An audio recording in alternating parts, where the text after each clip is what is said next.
La végétalisation et le réaménagement de la cour de l'école Jacques Chapou a démarré au début de l'été, profitant de l'absence des élèves. L'idée de ce projet, confiée par la ville de Figeac à Amélie Vidal, paysagiste, est de transformer cet espace de 2000 m² entièrement recouvert d'enrobés et source de chaleur et d'inconfort en un espace plus agréable à vivre et mieux partagé.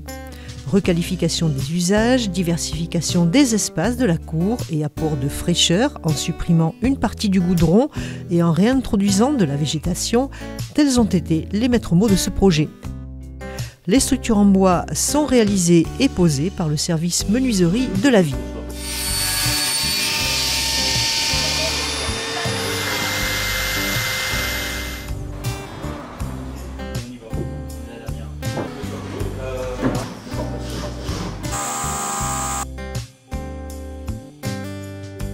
Au centre de ces aménagements, une nouveauté que sauront certainement apprécier les enfants, un city stade. Toutes les équipes sont à pied d'œuvre pour que la cour soit prête pour la rentrée des élèves. Mais qu'est-ce que c'est ? À première vue, une dalle en pierre d'environ 20 m², en partie située sur l'arrêt Minute, côté sous-préfecture, à l'intersection de la rue de la République. Mais pourquoi ? Eh bien, il s'agit d'un échantillonnage de tests réalisé par la société Vinci Construction.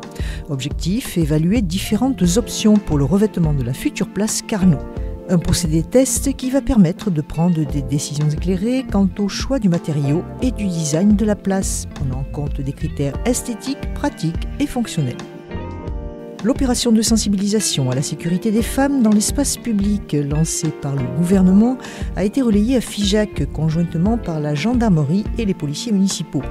Une opération qui s'est traduite sur notre commune par la distribution d'un flyer et la diffusion d'un message en plusieurs lieux, le domaine du Surgier, le bus et le centre commercial du Couquet. L'occasion d'ouvrir le dialogue avec les personnes rencontrées.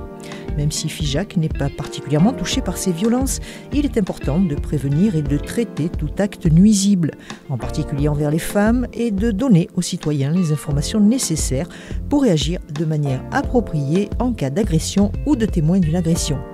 Une opération bien perçue et considérée comme utile par les personnes sensibilisées. Jeudi 3 août, la gare de Figeac a réouvert ses portes aux voyageurs.